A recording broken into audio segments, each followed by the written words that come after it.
ಸಂಕಲ್ಪ ಎಜುಕೇಷನ್ ಟ್ರಸ್ಟಿನ ಸಂಕಲ್ಪ ಪ್ರಥಮ ದರ್ಜೆ ಕಲಾ ಮತ್ತು ವಾಣಿಜ್ಯ ಮಹಿಳಾ ಮಹಾವಿದ್ಯಾಲಯದ ರಾಷ್ಟ್ರೀಯ ಸೇವಾ ಯೋಜನೆಯ ಎ ಹಾಗೂ ಬಿ ಘಟಕಗಳ ವಾರ್ಷಿಕ ವಿಶೇಷ ಶಿಬಿರಕ್ಕೆ ಇಂದು ಚಾಲನೆ ನೀಡಲಾಯಿತು. ಹಿರೇಜಂತಕಲ್ ಗ್ರಾಮದ ಶ್ರೀ ಮುಡ್ಡಾಣೇಶ್ವರ ದೇವಸ್ಥಾನದ ಬಸವ ಮಂಟಪದಲ್ಲಿ ಆರಂಭಗೊಂಡ ಈ ಶಿಬಿರವು ಮಾರ್ಚ್ 16ರವರೆಗೆ ನಡೆಯಲಿದೆ. ಕಾರ್ಯಕ್ರಮದ ಅಂಗವಾಗಿ ಆಯೋಜಿಸಲಾದ ವೇದಿಕೆ ಕಾರ್ಯಕ್ರಮದಲ್ಲಿ ಶ್ರೀ ಮುಡ್ಡಾಣೇಶ್ವರ ದೇವಸ್ಥಾನದ ಗೌರವ ಅಧ್ಯಕ್ಷರಾದ ಸೋಮಶೇಖರ್ ಗೌಡ ಅವರು ಗಣ್ಯರೊಂದಿಗೆ ಜ್ಯೋತಿ ಬೆಳಗಿಸುವುದರ ಮೂಲಕ ರಾಷ್ಟ್ರೀಯ ಸೇವಾ ಯೋಜನೆಯ ವಾರ್ಷಿಕ ವಿಶೇಷ ಶಿಬಿರಕ್ಕೆ ಚಾಲನೆ ನೀಡಿದರು.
ಇದಾದ ಬಳಿಕ ವಿದ್ಯಾರ್ಥಿನಿಯರು ರಾಷ್ಟ್ರೀಯ ಸೇವಾ ಯೋಜನೆಯ ಗೀತೆಯನ್ನು ಹಾಡುವ ಮೂಲಕ ಕಾರ್ಯಕ್ರಮಕ್ಕೆ ವಿಶೇಷ ಮೆರಗು ನೀಡಿದರು.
ಈ ಸಂದರ್ಭದಲ್ಲಿ ಉಪನ್ಯಾಸಕರಾದ ಶಂಕರ್ ಲಿಂಗಪ್ಪ ಕೊಪ್ಪದವರು ವಿದ್ಯಾರ್ಥಿಗಳಿಗೆ ರಾಷ್ಟ್ರೀಯ ಸೇವಾ ಯೋಜನೆಯ ಪ್ರತಿಜ್ಞಾವಿಧಿಯನ್ನು ಬೋಧಿಸಿದರು. ಮತ್ತು ಬದ್ಧತೆಯನ್ನು ಬಲಪಡಿಸಲು ಶ್ರದ್ಧೆಯಿಂದ ಸೇವೆ ಮಾಡುತ್ತೇನೆ ಎಂದು ಪವಿತ್ರವಾಗಿ ಹಿಂಸಾಚಾರಕ್ಕೆ ಆಶ್ರಯ ನೀಡುವುದಿಲ್ಲ. ಧರ್ಮ, ಭಾಷೆ, ಆರ್ಥಿಕ ಅಸಮಾಧಾನಕ್ಕೆ ಸಂಬಂಧಿಸಿದ ಎಲ್ಲ ಭಿನ್ನಾಭಿಪ್ರಾಯಗಳು ವಿಧಾನಗಳ ಮೂಲಕ ಬಗೆಹರಿಸುತ್ತೇನೆ, ಪ್ರತಿಜ್ಞೆ ಮಾಡುತ್ತೇನೆ. ಧನ್ಯವಾದಗಳು. ಇದೇ ವೇಳೆ ಸಂಕಲ್ಪ ಎಜುಕೇಷನ್ ಟ್ರಸ್ಟ್ ವತಿಯಿಂದ ಶ್ರೀ ಮುಡ್ಡಾಣೇಶ್ವರ ದೇವಸ್ಥಾನಕ್ಕೆ ಫ್ಯಾನುಗಳನ್ನು ನೆನಪಿನ ಕಾಣಿಕೆಯಾಗಿ ನೀಡಲಾಯಿತು. ನಂತರ ಮುಖ್ಯ ಅತಿಥಿಗಳು ಹಾಗೂ ಗಣ್ಯರು ಮಾತನಾಡಿ ರಾಷ್ಟ್ರೀಯ ಸೇವಾ ಯೋಜನೆಯ ವಾರ್ಷಿಕ ವಿಶೇಷ ಶಿಬಿರದ ಮಹತ್ವವನ್ನು ವಿವರಿಸಿದರು.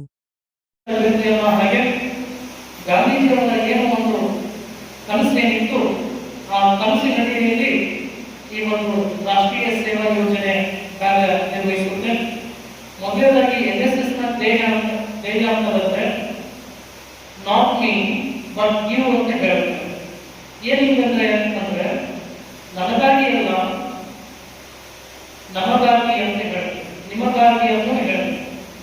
ಯಾಕೆ ಈ ವಿಚಾರವನ್ನ ಈ ಧ್ಯೇಯ ವ್ಯಕ್ತಿಯನ್ನಾಗಿ ಮಾಡಿದರೆ ನಾವು ಸೇವೆ ಅನ್ನೋದು ಸಹಜವಾಗಿ ಕೇವಲ ನಮಗೋಸ್ಕರ ಅಲ್ಲ, ಅದು ಸಮಾಜಕ್ಕಾಗಿ ಮೀಸಲಾಗಿರಬೇಕು ಅನ್ನೋ ಒಂದು ವಿಷಯದಲ್ಲಿ ಹಾಗೆ ಮುಂದುವರೆದು ನಾವು NSS ನ ಲೋಗೋ ಬಗ್ಗೆ ಹೇಳೋದಾದ್ರೆ ರಾಷ್ಟ್ರೀಯ ಸೇವಾ ಯೋಜನೆಯ ಲೋಗೋ ನೀವೇನಿಗೆ ಟ್ಯಾಗ್ ಹಾಕೊಂಡಿದ್ದಾರಲ್ಲ, ಒಂದು ಹಾಕೊಂಡಿರುವಂತಹ ಲೋಗೋ ಅದು ವಿಶೇಷವಾಗಿ ಯಾವುದ್ರ ಬಗ್ಗೆ ಹೇಳುತ್ತೆ ಅಂದ್ರೆ ಇದು ಒಡಿಸ್ಸಾದಲ್ಲಿರುವಂತಹ ಕೋನಾರ್ಕ್ನ ಸೂರ್ಯ ದೇವಾಲಯ ಗರ್ಭಗುಡಿಯ ರಥದ ಚಕ್ರದ ಒಂದು ಸಿಂಬಲ್ NSS ನ ಲೋಗೋ. ಅಂದ್ರೆ ಅದು ಒಟ್ಟು 8 ಭಾಗಗಳಾಗಿ ವಿಭಾಗಗೊಂಡು 24 ಗೆರೆಗಳನ್ನು ಒಳಗೊಂಡಿರುತ್ತೆ. ನಮಗೆ ಕೇವಲ ಒಂದಿಷ್ಟು ಗೆರೆಗಳು ಮಾತ್ರ ನಮಗೆ NSS ನ ಲೋಗೋದಲ್ಲಿ ನಮಗೆ ಕಾಣ್ತವೆ. ಹಾಗೆ ಮುಂದುವರೆದು ಇದು NSS ನ ಲೋಗೋ ಬಂದ್ಬಿಟ್ಟು ನೀಲಿ ಮತ್ತು ಕೆಂಪು ಬಣ್ಣ ಹಾಗೂ ಬಿಳಿ ಬಣ್ಣ ಮಿಶ್ರಿತವಾಗಿರುವುದು. ಇದರಲ್ಲಿ ವಿಶೇಷವಾಗಿ ನಾವು ಕೆಂಪು ಬಣ್ಣ ಅಂದ್ರೆ ಶಕ್ತಿ ಮತ್ತು ಯೌವನದ ಸಂಕೇತವಾಗಿ ನಮಗೆ ಹಾಗೂ ಸಕ್ರಿಯ ಶಕ್ತಿಯಾಗಿ ನಮಗೆ ಕಂಡುಬರುತ್ತೆ.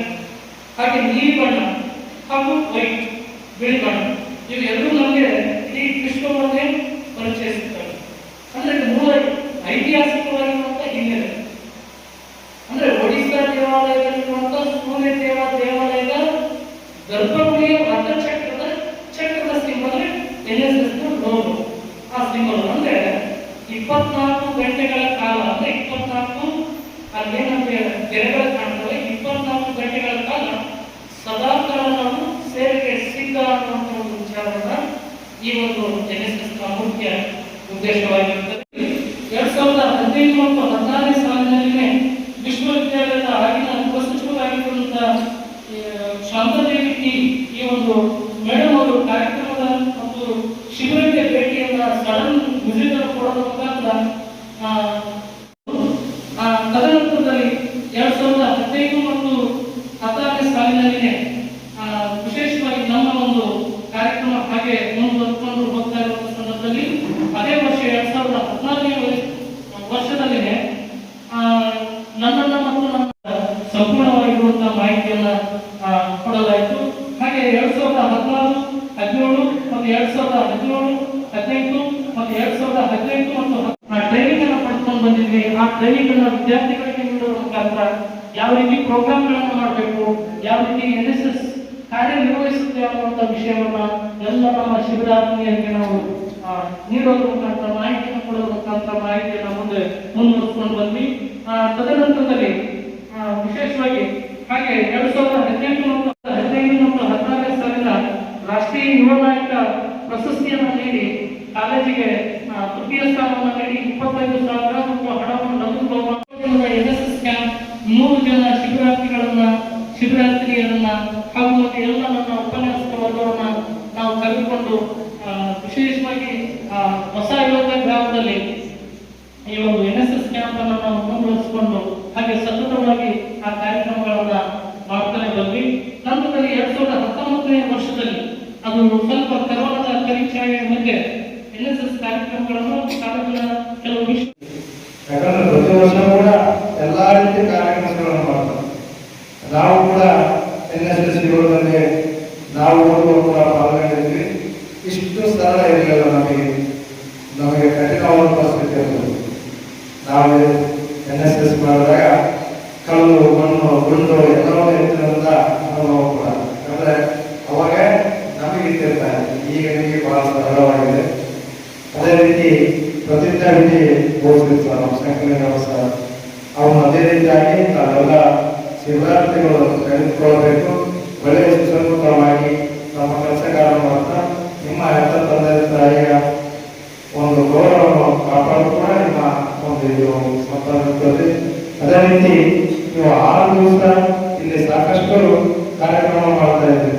ಜಲ ಸಂರಕ್ಷಣೆ ಬಗ್ಗೆ, ಮಹಿಳೆ ಮತ್ತು ಆರ್ಥಿಕ ಅಭಿವೃದ್ಧಿ, ಪ್ಲಾಸ್ಟಿಕ್ನಿಂದ ಆಗುವ ದುಷ್ಪರಿಣಾಮಗಳ ಪರಿಹಾರ, ಕಾನೂನು ಅರಿವು ಮತ್ತು ನೆರವು, ಹಾಗೆ ಜೀವನ ಮತ್ತು ಆರೋಗ್ಯ ಈ ರೀತಿಯಾಗಿ ಕಾರ್ಯಕ್ರಮಗಳನ್ನು ಹಮ್ಮಿಕೊಂಡಿದ್ದಾರೆ. ಇವೆಲ್ಲ ಕಾರ್ಯಕ್ರಮಗಳು ಚೆನ್ನಾಗಿ ನಡೆಯಿ ನಮ್ಮ ಹಿರಿಯ ಗ್ರಾಮವು 3 ವರ್ಷ ನೀವು ಮಾಡಿದಾಗ ಜನ ಕೂಡ ನಿಮ್ಮ ಕಾರ್ಯಗಳನ್ನು ಶ್ಲಾಘನೆ ಮಾಡಿದರು. ಈ ಒಂದು ಕಾರ್ಯಕ್ರಮ ಬಹಳ ಚೆನ್ನಾಗಿ ಮಾಡ್ತಾ ಇದ್ದಾರೆ. ಯಾಕಂದ್ರೆ ನೀವು ಏನಂದ್ರೆ ಶಿಕ್ಷಣ ಶಿಪಾಯಿ ಇದ್ದೀರಿ. NCG ಕ್ಯಾಂಪ್ ಅಂದ್ರೇನು, ಹೋಮ್ ಗಾರ್ಡ್ಸ್ ಅಂದ್ರೇನು, ಯಾಕಂದ್ರೆ ಅದೇ ರೀತಿಯಾಗಿ ನೀವು ವಿದ್ಯಾರ್ಥಿಗಳಲ್ಲಿ ಶಿಕ್ಷಣ ಶಿಪಾಯಿ ಅಂದ್ರೆ ನಿಮ್ಮ ಲೈಫ್ ಶಿಕ್ಷಣ ಶಿಪಾಯಿ ಡ್ರಗ್ಸ್ ವಿಭಾಗವು ನೀವು ಬಳ್ಳಾರಿತಕ್ಕಂಥ ಬೆಳೆದು ಇದು ಶಿಸ್ತಿನ ಸಿಪಾಯಿ. ಯಾಕೆ ಹೇಳ್ತೇನೆ ಎಲ್ಲ ವಿದ್ಯಾರ್ಥಿಗಳು ಎಲ್ಲಿ ಕೇಳ್ಬೇಕಂದ್ರೆ ನೀವು ಅಲ್ಲಿ 20% ಹುಡುಗರ ವಿದ್ಯಾರ್ಥಿಗಳು ಇತ್ತೀಚೆಗೆ ಏನಾಗಿದೆ ಅಂದರೆ ಜಾಸ್ತಿ ಮಹಿಳಾ ಮಂಡಳದವರಿಗೆ ಜಾಸ್ತಿ ಒತ್ತಡ ಕೊಡ್ತಾರೆ. ಗೌರ್ಮೆಂಟ್ ಇರ್ಬೋದು, ಯಾವುದೇ ಇರ್ಬೋದು. ಯಾಕಂದ್ರೆ ನೀವು ಅಷ್ಟು ಶಾಲೆ ವಿದ್ಯಾರ್ಥಿಗಳು ಶಾಲೆ ನಾವು ಕಣ್ಣು ಮುಂದೆ ನೋಡ್ತಾರೆ, ಬಂದ್ಬಿಡ್ತಾವು, SSLC ಫೇಲ್ ಆಗ್ಬಿಡ್ತಾವು. SSLC ಫೇಲ್ ಆಗಿ ಅಲ್ಲದ ಬರ್ತಾವೆ, ರೈತರ ಬರ್ತಾವೆ, ಇದರಲ್ಲಿ ಸಹಾಯ ಕೊಡ್ತಾರೆ. ಮೊನ್ನೆ ನೋಡ್ಬೋದು ಅದ್ರಾಗ ಮಣ್ಣದಾಗ ಹುಡುಗರು ಪಾಪ ಇದೆಲ್ಲವೂ ಹೋಗಿ ಕೆರೆಗ ಹೋಗಿ ಕಾರ್ಯ ಬರ್ತಾವೆ. ಯಾಕಂದ್ರೆ ಏನಾಯ್ತು ಜೀವನ ಬಹಳ ಕಷ್ಟ ಜೀವನ. ತಿಂಗಳಿಗೆ ಹೋಗ್ಬಿಟ್ಟು ಇಬ್ಬರು ಇಲ್ಲಿ ಎಕ್ಸ್ಪೆಂಡಿಯರ್ಸ್ ಆಗಿದಾಗ ಯಾಕಂದ್ರೆ ಸ್ಪೀಡ್ ಹೋಗ್ತು ಗಾಡಿ ನಾವು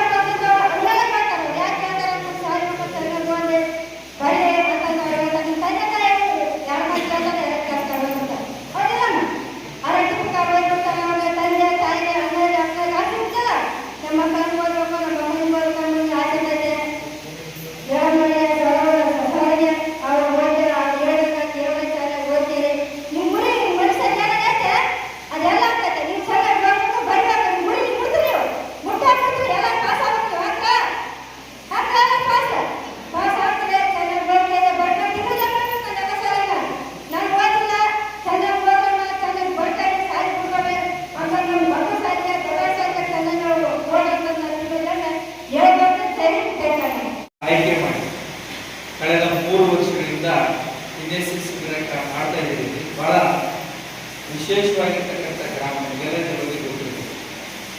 ಸಾವಿರಾರು ವರ್ಷಗಳ ಇತಿಹಾಸ ಇರ್ತಕ್ಕಂಥ ಬಹಳ ಪ್ರಖ್ಯಾತವಾಗಿರ್ತಕ್ಕಂಥ ಪಂಪ ವಿರೂಪಾಕ್ಷೇಶ್ವರ ಸನ್ನಿಧಿ, ಜೊತೆಗೆ ನೀವೇನು ಇವತ್ತ ಮುದ್ದಾಣೇಶ್ವರ ದೇವಸ್ಥಾನದ ಆವರಣದಲ್ಲಿ ಕಾರ್ಯಕ್ರಮ ಮಾಡ್ತೀರಿ. ಇದರ ಇತಿಹಾಸ, ಈ ಊರಿನ ಇತಿಹಾಸ ನಿಮಗೆಲ್ಲ ಗೊತ್ತಿರುತ್ತೆ. ಕಳೆದ ಬಾರಿ ಈ ಊರಿನ ಬಗ್ಗೆ, ಈ ಊರಿನ ಹೆಸರಿನ ಬಗ್ಗೆ ಗ್ರಾಮ ಆಗಿದೆ. ಯಾಕೆ ಊರಿಗೆ ಹೆಸರು ಬಂತು ಜನಗಳೆಲ್ಲ ಹೇಳಕ್ ಬಂತು ಇಲ್ವೇ ಇವತ್ತು ಬಂದಿವೆ, ನಾಳೆ ನಾನು ಕೇಳ್ತೀನಿ ಅಂತ. ಹಂಗಾಗಿ ನಾನೇ ಇವತ್ತು ಹೇಳೋದು ಬೇಡ, ಕೊನೆ ದಿನ ಹೇಳೋದು. ಯಾಕಂದ್ರೆ ಇವತ್ತು ಹೇಳ್ಬಿಟ್ರ ಇದು ಐತಿಹಾಸಿಕ ಹಿನ್ನೆಲೆ, ಯಾವ ಕಾರಣಕ್ಕೆ ಈ ಊರು ಹಿರೇ ಜನಗಳೆಲ್ಲ ಅಂತ ಕರಿತೀವಿ.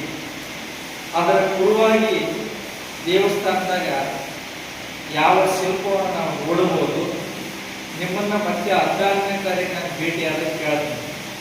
ಯಾರಾದರೂ ಕೂಡ ಅದರೊಳಗ ಅದ್ರ ಬಗ್ಗೆ ಮಾಹಿತಿ ತಗೊಂಡು ಹೌದಲ್ಲ.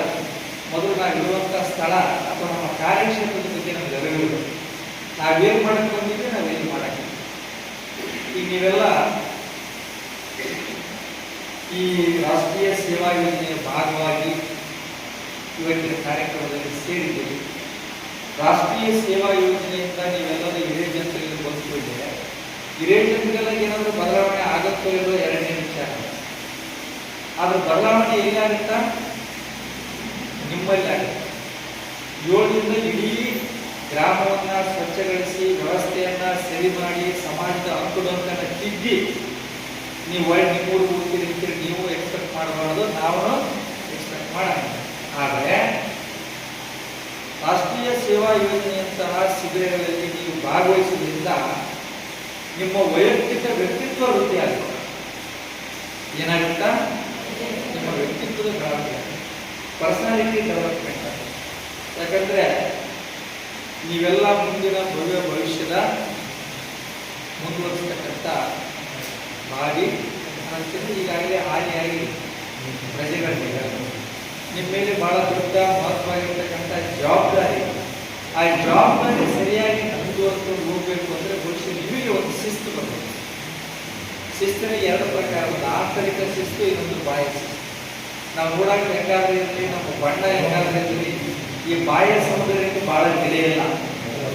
ಅದು ಇವತ್ತಿನ ದಿನ 10 ವರ್ಷಕ್ಕೆ ತನ್ನ ಸೌಂದರ್ಯ ಬೆಳೆದ. ಆದರೆ ಯಾರಿಗೆ ಆಂತರಿಕ ಶಿಸ್ತು ಇರ್ತದೆ, ಆಂತರಿಕ ಸೌಂದರ್ಯ ಬೆಳೆಸಿರ್ತೀರಿ, ಅವರ ಜೀವನ ಪರ್ಯಂತ ಒಳ್ಳೆ ರೀತಿಯಾಗಿ ಒಳ್ಳೆ ಜೀವನ ನಡೆಸಲಿಕ್ಕೆ ಸಾಧ್ಯ. ಮತ್ತು ಈ ರಾಷ್ಟ್ರೀಯ ಸೇವಾ ಯೋಜನೆಯನ್ನು ಪ್ರತಿ ವರ್ಷ ಮಾಡಿಕೊಂಡು ಬಂದಿದ್ದಾರೆ. ಈ ಸಂದರ್ಭದಲ್ಲಿ ನಾನು ಹೇಳೋದೇನೆಂದ್ರೆ, ಮೊನ್ನೆ ಮುನ್ಸಿಪಾಲಿಟಿಗೆ ಹೋಗಿದ್ದೆ. ನಮ್ಮ ಯಾಕಂದ್ರೆ ವ್ಯಾಪಾರ ಸಂಘದಿಂದ ನಾವು ಹೋಗಿದ್ದೆ. ಅಲ್ಲಿ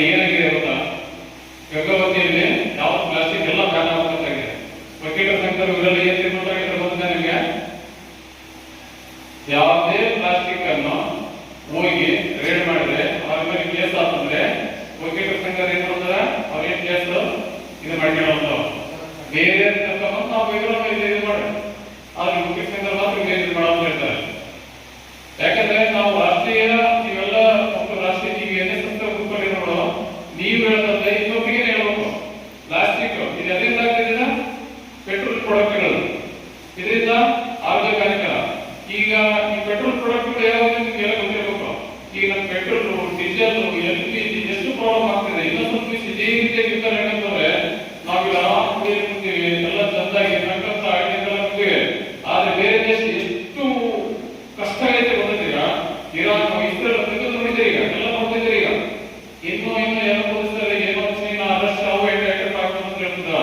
ಇದರಿಂದ ಪ್ರತಿಯೊಂದು ವಸ್ತುಗಳು ರೇಟ್ ಆಗ್ತದೆ.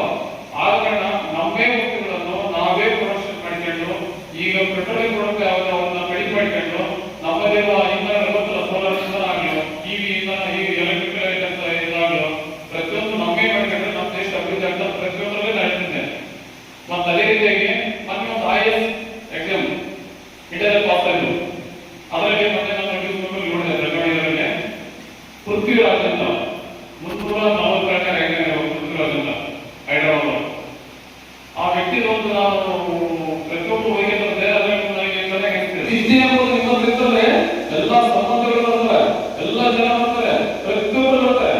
ಆದ ಕಾರಣ ನಿಮ್ಮ ತಂದೆ ತಾಯಿ ಎಷ್ಟೇ ಕಷ್ಟಪಟ್ಟು ಮನೆ ಎಂದೇ ಸಂದರ್ಭ ಇರಲಿ, ನಮಗೆ ಕಷ್ಟ ಆಗಲು ನಮ್ಮ ಮಗಳಿಗೆ ಚೆನ್ನಾಗಿರಲು ಮುಂದೆ ಓದೋದ್ರಿಂದ ಗಂಡನಿಗೆ ಹೋದ್ರೂ ಎಂತ ಸಂದರ್ಭ ಬಂದ್ರೂ ಅದು ಕಾಯ್ದೆ ಅಂತ ಹೇಳಿ ನಾನು ಉದ್ಧಾರ ಮಾಡ್ಕೊಂಡಿದ್ದೇನೆ. ಎಲ್ಲರೂ ಮಾಡುವುದು ಶಿವನಿಂದ, ನಾನೇನು ಮಾಡಲಿ ಬರಲಿಲ್ಲ. ನನ್ನ ಕಾಲೇ ಕರ್ಮ, ದೇಹವೇ ದೇವರ, ನನ್ನ ಶಿವವೇ ನನ್ನ ಕಳಸವಯ್ಯ, ಕೂಡಲ ಸಂಗಮದೇವ ಎಂದು ಬಸವಣ್ಣನವರ ವಚನವನ್ನು ನೀಡುತ್ತಾ ಇದರ ಅರ್ಥ ಏನು ಅಂದ್ರೆ, ಇಲ್ಲಿ ಎಲ್ಲರೂ ನಾವು ಶಿವಹಾರ್ಥಿಗಳಂತ ಕರಿತೀವಿ, ಕಾಲೇಜಿನ ವಿದ್ಯಾರ್ಥಿ ಅಂತ ಕರಿತೀವಿ. ಯಾಕೆ NSS ಬಂದಾಗ ಶಿವಹಾರ್ಥಿ ಅಂತ ಕರಿತೀವಿ ಅಂದ್ರೆ, ಈ NSS ಘಟಕದ ಪ್ರಮುಖ ಉದ್ದೇಶಗಳನ್ನು ಬೆಳಗ್ಗೆ ಧ್ವಜಾರೋಹಣ ಸಮಾರಂಭದಲ್ಲಿ ಹೇಳಿ ಏನಂದ್ರೆ, ಮೊದಲಿಗೆ ಸೇವಾ ಮನೋಭಾವನೆಯನ್ನು ಬೆಳೆಸುತ್ತದೆ, ಮತ್ತೆ ನಮ್ಮಲ್ಲಿ ರಾಷ್ಟ್ರೀಯ ಭಾವೈಕ್ಯತೆಯನ್ನು ಮೂಡಿಸುತ್ತದೆ. ಜೊತೆಗೆ ನಮ್ಮಲ್ಲಿ ನಾಯಕತ್ವ ಗುಣಗಳನ್ನು, ಕೌಶಲ್ಯಗಳನ್ನು ಅಭಿವೃದ್ಧಿ ಪಡಿಸುವುದನ್ನು ಬೆಳೆಯುತ್ತದೆ. ಅಂದ್ರೆ ಯಾರು ಹೇಳಿದ್ರು ನಮ್ಮ ದೇಶದಲ್ಲಿ ಮಾರಕವಾಗಿ ಪ್ಲಾಸ್ಟಿಕ್ ಎಷ್ಟು ಪರಿಣಾಮಕಾರಿ ಇದೆ ಅಂತಕ್ಕಂಥ ಅಂಶವನ್ನು ಸರ್ ತಿಳಿಸಿದ್ರು. ಆದ್ರೆ ನಮ್ಮ ಸುಸ್ಥಿರತೆ ಅಂತಕ್ಕಂಥದ್ದು ಏನಾಗ್ತಾ ಇದೆ ಅಂದ್ರೆ ಕೊಡುತ್ತಾ ಇದೆ. ನಾವು ಜಲ ಸಂರಕ್ಷಣೆಯನ್ನು ಮಾಡಬೇಕು, ವಾಯುಮಾಲಿನ್ಯವನ್ನು ಮಾಡಬಾರದು, ಪ್ಲಾಸ್ಟಿಕ್ ನ ನಿಷೇಧ ಮಾಡಬೇಕು. ಹೀಗೆ ಸಾಕಷ್ಟು ಅಂಶಗಳನ್ನು ನಾವು ಗಮನಿಸಿದಾಗ ನಾವು ಯಾವುದು ಅಪಾಯಕಾರಿ ಇದೆ ಅದನ್ನು ಮಾರ್ಗದರ್ಶನದಂತ ನಾವು ಹೋಗ್ತೀವಿ. ಈಗ ಉದಾಹರಣೆ ಕ್ಲಾಸಲ್ಲಿ ಹೇಳ್ತಾ ಇರ್ತೀವಿ ಅಂದ್ರೆ, ನಾವು ಮೊಬೈಲ್ನ ಸಾಕಷ್ಟು ಪರಿಣಾಮಕಾರಿ ಅಂಶಗಳಿವೆ. ನಾವೇನ್ ಮಾಡ್ತಾ ಇದ್ದೀವಿ, ಅದನ್ನೇ ಹೆಚ್ಚಾಗಿ ಬಳಕೆ ಮಾಡ್ತಾ ಇದ್ದೀವಿ. ಅಂದ್ರೆ ಪುಸ್ತಕಗಳನ್ನು ನಾವು ಯಾಕೆ ಗಮನಿಸಿ ನೋಡ್ತಾ ಇದ್ದೀವಿ? ನಾವು ಪುಸ್ತಕ ಹೇಳ್ತೇವೆ, ನನ್ನ ತಲೆ ಎತ್ತಿ ನೋಡು, ನಿನ್ನ ತಲೆ ಎತ್ತಿ ನಿಲ್ಲುವಂತೆ ನಾನು ಮಾಡುತ್ತೇನೆ, ನನ್ನ ತಲೆ ತೆಗೆಸುವಂತೆ ನೋಡು, ನನ್ನ ತಲೆ ಎತ್ತಿ ನಿಲ್ಲುವಂತೆ ಮಾಡ್ತೇನೆ. ಆದ್ರೆ ನಾವು 25,000 ಕೊಟ್ಟು ಮೊಬೈಲ್ ಫೋನ್ ಖರೀದಿ ಮಾಡ್ತೀವಿ, ಕೇವಲ 300-400 ಕೊಟ್ಟು ಪುಸ್ತಕವನ್ನು ಖರೀದಿ ಮಾಡಲಿಕ್ಕೆ ಈಗ ಆಗ್ತಾ ಇದೆ. ಅಂದ್ರೆ ಇದು ಸಮಾಜದಲ್ಲಿರ್ತಕ್ಕಂಥ ಪ್ರತಿಯೊಬ್ಬ ವಿದ್ಯಾರ್ಥಿಗಳ ಹಿನ್ನಡೆ. ಇಲ್ಲ ನಾವು ಪರಿಸರ ಸುಸ್ಥಿರತೆ ಅಂತ ಹೇಳ್ತೀವಿ. ವ್ಯವಸ್ಥಿತವಾಗಿ ಪರಿಸರವನ್ನು ನಾವು ಪೀಳಿಗೆಯ ಮುಖಾಂತರ, ಮುಖಾಂತರ ಪರಿಸರವನ್ನು ಸಂರಕ್ಷಣೆ ಮಾಡಬೇಕು, ಪರಿಸರವನ್ನು ನಾಶ ಮಾಡಬೇಕು, ಪರಿಸರವನ್ನ ಸಂರಕ್ಷಣೆ ಅಂತ ಸಾಗಿಸಿಕೊಳ್ಳಬೇಕು. ನಾವು ನೋಡ್ತೀವಿ ಬಸ್ ಸ್ಟ್ಯಾಂಡ್ಗಳಲ್ಲಿ ಎಷ್ಟೋ ವಿಷಯಗಳನ್ನ ಮೆನ್ಷನ್ ಮಾಡಿರ್ತಾರೆ, ನೋಡ್ತೀವಿ. ಅಲ್ಲಿ ಯಾರು ಕೂಡ ಬಸ್ ಸ್ಟ್ಯಾಂಡ್ ಅಲ್ಲಿ ಓಡಾಡಬಾರದು ಅಂತ ಹೇಳ್ತೀವಿ. ನಾವೇನ್ ಮಾಡ್ತೀವಿ, ಆ ಬೋರ್ಡನ್ನು ನೋಡಿ ಮತ್ತೆ ಅಲ್ಲೇ ಓಡ್ತೀವಿ. ಅಂದ್ರೆ ನಮಗೆ ಸ್ವಚ್ಛತೆ ಬಗ್ಗೆ ಇನ್ನೂ ಪರಿಜ್ಞಾನ ಇಲ್ಲ. ನಾವೆಷ್ಟೋ ಸ್ವಚ್ಛತೆ ಮಾಡೋದು ಅಭಿಯಾನ ಮಾಡ್ತೀವಿ, ಸ್ವಚ್ಛ ಭಾರತ ಮಿಷನ್ ಅಂತ ಹೇಳಿ ಓಡ್ತೀವಿ. ಅಂದ್ರೆ ಸ್ವಚ್ಛತೆ ಬಗ್ಗೆ ನಮಗೆ ಪರಿಜ್ಞಾನ ಇಲ್ಲ. ಕಳೆದ 2 ವರ್ಷಗಳಲ್ಲಿ ಮತ್ತು 3ನೇ ವರ್ಷ ಸುತ್ತದ ಹಿರೇಜಂತ್ರ ಗ್ರಾಮವನ್ನು ನಾವು ಶಿಬಿರಕ್ಕೆ ವಿಶೇಷ ಶಿಬಿರಕ್ಕೆ ಆಯ್ಕೆ ಮಾಡಿಕೊಂಡಿದ್ವಿ. ಒಂದು ರೀತಿಯಲ್ಲಿ ನೋಡಿದ್ರೆ ಹಿರೇಜಂತ್ರ ಗ್ರಾಮ ಬಹಳ ಸ್ವಚ್ಛವಾಗಿರುವಂತಹ ಗ್ರಾಮ ಮತ್ತು ಶಿಸ್ತಲ್ಲಿ ಇರತಕ್ಕಂಥ ಗ್ರಾಮ ನಮ್ಮ ಗಮನಕ್ಕೆ ಬಂದಿರೋ ಹಾಗೆ. ಆದರೂ ಕೂಡ ಇವತ್ತು ಶೈಕ್ಷಣಿಕ ಕ್ಷೇತ್ರದಲ್ಲಿ ವಿದ್ಯಾರ್ಥಿನಿಯರನ್ನ ಮತ್ತು ಯುವಜನರ ಮನಸ್ಸನ್ನು ಸ್ವಲ್ಪ ಬದಲಾಯಿಸಬೇಕು. ಅವರಿಗೆ ಸ್ವಯಂ ಪ್ರೇರಣೆ, ಸಮರ್ಪಣಾ ಭಾವ ಮೈಗೂಡಿಸಿಕೊಂಡು ಸಮಾಜ ಸೇವೆಯಲ್ಲಿ ತೊಡಗಿಸಿಕೊಳ್ಳಬೇಕು ಅನ್ನುವಂತಹ ಒಂದು ವಿಚಾರಧಾರೆಗಳನ್ನು ಇಟ್ಟುಕೊಂಡು ಯುವಜನಗಳ ವಿಶೇಷವಾದಂತಹ ಜಾಗೃತಿ ಮೂಡಿಸುವಂತಹ ಕಾರ್ಯಕ್ರಮಗಳಿರ್ಬೋದು, ಸ್ವಚ್ಛತೆ ಮಾಡುವಂತಹ ಕಾರ್ಯಕ್ರಮಗಳಿರ್ಬೋದು, ಕೌಶಲ್ಯವನ್ನು ಆಧರಿಸಿರ್ತಕ್ಕಂಥ ಕಾರ್ಯಕ್ರಮಗಳಿರ್ಬೋದು, ಜ್ಞಾನಕ್ಕೆ ಸಂಬಂಧಪಟ್ಟಿರ್ತಕ್ಕಂಥ ಕಾರ್ಯಕ್ರಮಗಳಿರ್ಬೋದು, ಎಲ್ಲವುಗಳನ್ನ ಬಹಳ ಅಚ್ಚುಕಟ್ಟಾಗಿ ನೆರವೇರಿಸಲಿಕ್ಕೆ ಎಲ್ಲ ವಿದ್ಯಾರ್ಥಿಗಳು ಬಹಳ ಸಮರ್ಪಕವಾಗಿ ಬಹಳ ಶಿಸ್ತಿನಿಂದ ಪ್ರಯತ್ನ ಮಾಡೋದ್ರ ಜೊತೆಗೆ ಅದು ಜೀವನದಲ್ಲಿ ಒಂದು ಅನುಭವ. ಯಾಕಂದ್ರೆ ಪದವಿ ಅನ್ನುವಂಥದ್ದು ಒಂದು ಹಂತದಲ್ಲಿ ಮಾತ್ರ ನಾವು ಪಡ್ಕೊಳ್ತೀವಿ. ಈಗ ಪದವಿ ಪಡ್ಕೊಳ್ಳೋದಕ್ಕೆ ಇನ್ನೊಂದು ವರ್ಷ ಬಾಕಿ ಇದೆ ಅಷ್ಟೇ. ಆದ್ರೆ ಪದವಿ ಮುಗಿದ ಮತ್ತೆ ನಿಮಗೆ NSS ಅನ್ನೋದು ಸಿಗೋದಿಲ್ಲ. ಯಾಕಂದ್ರೆ ನಮಗೋಸ್ಕರ ನಾವು ಬದುಕ್ತೇವೆ, ಸಾಯೋದು ನಮಗೋಸ್ಕರ ಬದುಕೋದಿದೆ. ಆದ್ರೆ ಸಮಾಜಕ್ಕೆ ಏನಾದ್ರು ಬದುಕಬೇಕಲ್ಲ, ನಾವು ಪಟ್ಟು ನನಗಾಗಿ ಅಲ್ಲ ನಿಮಗಾಗಿ. ನಾವು ಇವಾಗ ಸಮಾಜಕ್ಕೆ ಸೇವೆ ಸಲ್ಲಿಸಿದಾಗ ಸಮಾಜವನ್ನು ಬದಲಾಯಿಸಲು ಸಾಧ್ಯ ಇಲ್ಲ. ಒಂದು ಆ ನೆನಪು ನಮಗಿದ್ರೆ ನಾಳೆ ಅದೊಂದು ಅನುಭವ ನಮ್ಮನ್ನು ಯಾವುದೋ ಒಂದು ಸಾಧನೆಗೆ ಕರ್ಕೊಂಡು ಹೋಗಬಹುದು. ಆ ನಿಟ್ಟಿನಲ್ಲಿ ನಾವು ವಿಶೇಷ ಶಿಬಿರವನ್ನು ವಿದ್ಯಾರ್ಥಿನಿಯರ ಒಂದು ಒಳಿತಿಗಾಗಿ, ಅವರ ಒಂದು ವ್ಯಕ್ತಿತ್ವ ವಿಕಸನಕ್ಕಾಗಿ ನಾವು ಆಯೋಜನೆ ಮಾಡಿದ್ದೀವಿ. ಇದಕ್ಕೆ ಯಾವಾಗಲೂ ನಮ್ಮ ಆಡಳಿತ ಮಂಡಳಿ ಸದಾ ಸಹಕಾರವನ್ನು ಮತ್ತು ಪ್ರೋತ್ಸಾಹವನ್ನು, ಬೆಂಬಲವನ್ನು ಕೊಡ್ತಾನೆ ಬಂದಿದೆ. ಅವರಿಗೆ ಯಾವಾಗಲೂ ಕೂಡ ನಾವು ಕೃತಜ್ಞತೆಯನ್ನ ಸಲ್ಲಿಸಲೇಬೇಕಾಗುತ್ತೆ. ಯಾಕಂದ್ರೆ ಏನೇ ಕೆಲಸ ಕಾರ್ಯಗಳನ್ನು ಮಾಡಿದ್ರು ಕೂಡ ಅದು ಸಮಾಜಕ್ಕೆ ಒಳ್ಳೆಯದಾಗಬೇಕು ಮತ್ತು ವಿದ್ಯಾರ್ಥಿಗಳಿಗೆ ಒಳ್ಳೆಯದಾಗಬೇಕು. ಸಮಾಜಕ್ಕೆ ಒಂದು ಒಳ್ಳೆಯ ಸಂದೇಶಗಳನ್ನ ಸಲ್ಲಿಸುವಂತ ಯಾವುದಾದ್ರೂ ಕೆಲಸ ಇದ್ರೆ ನೀವು ಮಾಡಬಹುದು ಅನ್ನುವಂಥ ಒಂದು ಭರವಸೆ, ಒಂದು ಪ್ರೋತ್ಸಾಹ ಕೊಡ್ತಲ್ಲ, ಅದನ್ನ ಒಂದು ಸೌಭಾಗ್ಯ ಅಂತಲೇ ನಾನು ಭಾವಿಸ್ತಾ ಇದ್ದೀನಿ. ಹಾಗೆ ವಿಶೇಷವಾಗಿ ಕಾರ್ಯಕ್ರಮಗಳನ್ನು ಮಾಡಬೇಕಾದ್ರೆ ಯಾವಾಗಲೂ ಒಂದು ಕೈಯಿಂದ ಚಪ್ಪಾಳೆ ಆಗೋದಿಲ್ಲ, ಒಂದು ಕೈಯಿಂದ ಚಪ್ಪಾಳೆ ಆಗೋದಿಲ್ಲ, ಎಲ್ಲರೂ ಸೇರಿದ್ರೆ ಚಪ್ಪಾಳೆ ಆಗೋದು. ಒಂದು ಕೈಯಾಗಿ ನಮಗೆ ಆಡಳಿತ ಮಂಡಳಿ ಇದ್ರೆ, ಮತ್ತೊಂದು ಕೈಯಾಗಿ ನನ್ನೆಲ್ಲ ಸಹೋದ್ಯೋಗಿ ಮಿತ್ರರು, ಸಹೋದ್ಯೋಗಿ ಬಂಧುಗಳು, ಇವರು ಯಾವಾಗಲೂ ಏನೇ ಕೆಲಸ ಮಾಡಿದ್ರು ಎಲ್ಲರೂ ಒಗ್ಗಟ್ಟಾಗಿ ಮಾಡ್ತಾ ಇದ್ದೀವಲ್ಲ, ಇದು ಬಹಳ ಹೆಮ್ಮೆಯ ವಿಷಯ. ಬಹಳ ಒಂದು ನನಗಂತೂ ಬಹಳ ಎಷ್ಟು ಸಂತೋಷ ಆಗುತ್ತಂದ್ರೆ, ಬಹುಶಃ ಯಾರು ಕೂಡ ಒಬ್ರು ಏನಾದರೂ ಅಸಮಾಧಾನ ತೋರಿಸಿದ್ರೆ ಕೆಲಸ ಮಾಡಕ್ ಆಗೋದಿಲ್ಲ. ಎಲ್ಲರೂ ಅಕ್ಟೋಬರ್ಲಿಂದ ಬಂದ, ಎಲ್ಲರೂ ಒಬ್ಬರಿಸಿಂದ ಬಂದಾಗ ಮಾತ್ರ ಈ ಕೆಲಸಗಳಾಗಲಿಕ್ಕೆ ಸಾಧ್ಯ ಆಗುತ್ತೆ. ಯಾವಾಗಲೂ ಕೂಡ ಅವ್ರ ಜೊತೆಗಿರ್ತಾರೆ. ಆಮೇಲೆ ಆಡಳಿತ ಮಂಡಳಿ ಹೇಳಿದ್ದು, ನಮ್ಮ ಪ್ರಾಧ್ಯಾಪಕರನ್ನ ನಮ್ಮ ಸಹೋದ್ಯೋಗಿ ಮಿತ್ರರು ಬಂದ್ಬಿಟ್ಟು ಅದ್ರ ಮತ್ತೆ ಸ್ಥಳೀಯರ ಸಹಕಾರ ಬೇಕಲ್ಲ. ಯಾಕಂದ್ರೆ ಈ ನಾವು ಹೊಸಬ್ರು, ಈಗ ನೀವು ಹೊಸಬ್ರು, ಇಲ್ಲಿ ಬಂದಿರ್ತೀವಿ, ಏನೋ ಸಮಸ್ಯೆಗಳಾದಾಗ ಸರ್ ಆಗಿರ್ಬೋದು, ಸೋಮಶೇಖರ್ ಗೌಡ ಆಗಿರ್ಬೋದು, ಆಮೇಲೆ ಅಂಗಡಿ ಸರ್ ಆಗಿರ್ಬೋದು, ಆಮೇಲೆ ಮಂಜುನಾಥ್ ಸರ್ ಆಗಿರ್ಬೋದು, ಆಮೇಲೆ ರಾಘವೇಂದ್ರ ಶೆಟ್ಟಿ ಆಗಿರ್ಬೋದು, ಆಮೇಲೆ ಪರಮೇಶ್ವರ ಪಾತ್ರ ಅವರು ಕೂಡ ಆಗಿರ್ಬೋದು, ಈ ಏರಿಯಾದ ಒಳಗಡೆಗೆ ನೀವು ಯಾವುದೇ ರೀತಿಯ ಭಯವನ್ನು ಇಟ್ಕೋಬೇಡಿ, ನಾವೆಲ್ಲರೂ ಇರ್ತೀವಿ ಅನ್ನುವಂಥ ಒಂದು ಆ ಬೆಂಬಲ, ಆ ಸಪೋರ್ಟ್ಗೆ ನಮಗೆ ಜಾಬ್ ಮಾಡಲಿಕ್ಕೆ ಸಾಧ್ಯ ಆಗ್ತದೆ. ಇಲ್ಲಾಂದ್ರೆ ಬಹಳ ಕಷ್ಟ. ಸೊ ಹಾಗಾಗಿ ಅವರು ನಮ್ಮ ಕಡೆಗೆ ಆದರು. ವಿಶೇಷವಾಗಿ ನಿಮ್ಮ ಪಾಲಕರು, ನೀವೆಲ್ಲ ಪಾಲಕರ ಅನುಮತಿ ತೆಗೆದುಕೊಂಡು ಬಂದಿದ್ದೀರಿ. ನೀವೆಲ್ಲ ಹೋಗಿ ಕೇಳಿದಾಗ ಪಾಲಕರ ಅನುಮತಿ ಕೊಟ್ಟ ಮೇಲೆ ನಾವು ಸೇರಿಸ್ಕೊಂಡಿರೋದು. ಒಂದ್ ಕಡೆ ಒಂದು ಚಪ್ಪಾಳೆ ಅವರು ಕೂಡ ಇರ್ತಾರೆ. ನಾವು ಇಷ್ಟೆಲ್ಲ ಇದ್ರೆ ಕ್ಯಾಂಪ್ ಸಕ್ಸಸ್ ಆಗೋದಿಲ್ಲ. ನೀವು ಇದ್ದೀರಲ್ಲ, ನೀವು ಬಹಳ ಶಿಸ್ತಿನಿಂದ, ಸಮಯ ಪ್ರಜ್ಞೆಯಿಂದ ಮತ್ತೆ ಕ್ರಿಯಾಶೀಲವಾಗಿ ಕೆಲಸ ಮಾಡೋದ್ರ ಮುಖಾಂತರವಾಗಿ ನೀವು ಕೆಲಸ ಮಾಡಿದ್ರೆ ಮಾತ್ರ ಕ್ಯಾಂಪ್ ಸಕ್ಸಸ್ ಆಗುತ್ತೆ.